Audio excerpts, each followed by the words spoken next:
Pessoal, então essa aula aqui já vem um pouco mais complexa, um pouco mais robusta, porque aqui vai envolver o assunto de polígonos, né? O que vem a ser um polígono? Um polígono é região fechada composta por segmentos de reta. Por exemplo, o círculo ele não é um polígono pelo fato dele ser fechado, porém ele não é formado por segmentos de reta, então ele deixa de ser polígono por causa disso. Essa figura aqui, por exemplo, ela é formada por segmento de reta, mas não é fechada, então não é polígono.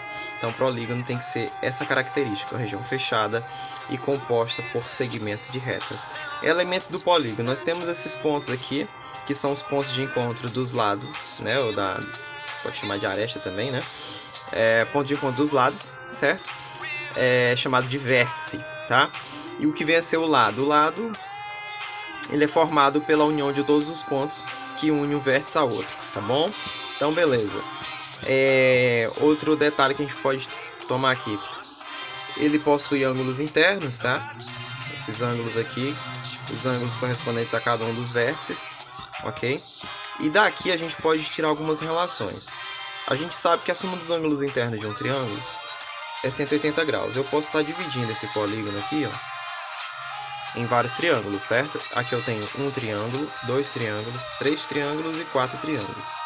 Então, se eu quisesse descobrir, por exemplo, a soma dos ângulos internos desse polígono, é só somar a quantidade de ângulos internos que eu tenho em cada um desses triângulos aqui, ó. Observe o seguinte, ó, que é justamente somar todos os ângulos internos de quatro triângulos. Então, eu tenho aqui 4 vezes 180 graus, ok? Então, essa é a medida dos ângulos internos de um hexágono. Vamos aqui para outro exemplo, tá? Deixa eu só voltar aqui. Então, eu consigo calcular usando justamente esse conceito aí, tá? Tem uma fórmula por trás disso, mas eu não vou trabalhar com ela ainda. Vamos trabalhar apenas de modo intuitivo, como determinar a soma dos ângulos internos, tá? Por exemplo, o quadrado eu consigo dividir ele aqui, ó, em duas partes. Então, eu tenho dois triângulos aqui. Esse triângulo aqui, a soma dos ângulos internos dele é 180 graus, certo? E esse outro aqui também, ó, que eu estou formando, ó, 180 graus. Ok? Então eu tenho 2 vezes 180 graus. Eu tenho quantos lados? Eu tenho 4. Quantos triângulos formaram? Formou 2. Beleza. Agora o pentágono. 1, 2. Eu formei 1, 2, 3 triângulos, certo? Quantos lados? Eu tenho 5, que é um pentágono. Formou quantos triângulos? Formou 3. Ok? Aí agora vamos aqui para esse outro.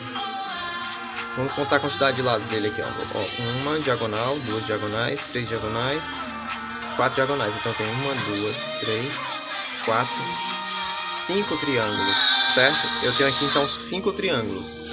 Quantos lados eu tenho? 1, 2, 3, 4, 5, 6, 7. Eu tenho 7 lados e eu formei 5 triângulos. Agora aqui um octógono, né? Uma diagonal, duas diagonais, 3 diagonais, 4 diagonais, 5 diagonais. Então eu tenho 1, 2, 3, 4, 5, 6. Quantos lados? 8. Quantos triângulos formou? 6. Então, observe a relação que tem aqui, ó. Eu tenho que o número de lados subtraído 2 é a quantidade de triângulos que formam. Então, se um polígono tem n lados, certo? Isso significa que a quantidade de triângulos formados vai ser n menos 2 triângulos, certo? No caso, n é um valor do lado, tá? Esse aqui é n menos 2 triângulos, ok? Triângulos. Agora vamos prosseguir para cá, tá? Ah, não expliquei para vocês o que vem a ser diagonal, né? A diagonal é um segmento de reta que parte de um vértice até outro, no qual não é vértice consecutivo. Por exemplo, de A até F é um vértice consecutivo. F é consecutivo a A, então não é diagonal. Só é diagonal o segmento de reta que une vértices não consecutivos, tá? Se for consecutivo, não é diagonal. Por exemplo, de A até B não é diagonal, porque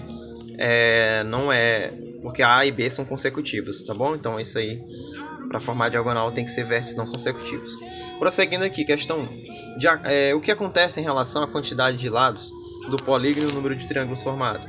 A relação é o seguinte, é que o número de lados do polígono menos 2 é a quantidade de triângulos formados, né? São os triângulos. Deixa eu sair errado aqui. Vou botar assim, para cada n lados, isso é isso, ou seja, pode ser 5, 4, 3, né? Para cada n lados, temos n menos 2, certo? Triângulos. Ok? Maravilha. Questão 2. Qual é a soma dos ângulos internos de um triângulo? É 180 graus. Então, para sabermos a soma dos ângulos internos de um polígono, pega-se a quantidade de triângulos formados e multiplica por 180. Exatamente. Então, por exemplo, se eu tenho um polígono de n lados, isso quer dizer que a soma dos ângulos internos desse polígono de n lados vai ser n menos 2 triângulos que ele forma, multiplicado por 180 graus. Aqui está a nossa fórmula deduzida a partir da recorrência. Tá bom? Então vamos lá. Quantidade de triângulos que formou um quadrilátero, polígono de 4 lados. Bem, se eu tenho n menos 2, né? No caso são 4 menos 2, 2 triângulos. 2 vezes 180 vai ser igual a quanto? 360 graus. Ou seja, todo quadrilátero tem 360 graus. Agora, o pentágono vai ser 3 triângulos. 3 vezes 180 vai dar 540 graus. Ou seja, a soma dos ângulos internos de qualquer pentágono é de 540 graus. Agora, do heptágono. O heptágono foi 5 triângulos. 5 vezes 180 vai dar 5 vezes 0, 0. 5 vezes 8, 40. Deixa o 0, vai 4. 5 vezes 1, 5 mais 4, 9. Vai dar 900 graus. Ok? Agora aqui no caso do octógono, no caso formou 6 triângulos. 6 vezes 180, 6 vezes 0, 0. 6 vezes 8 vai dar 48. Deixa o 8, vai 4. 6 vezes 1, 6 mais 4, 10. Vai dar 1080 graus. Ok? E aí encerra a nossa questão e a nossa atividade. Desejo a todos bons estudos e até a próxima aula.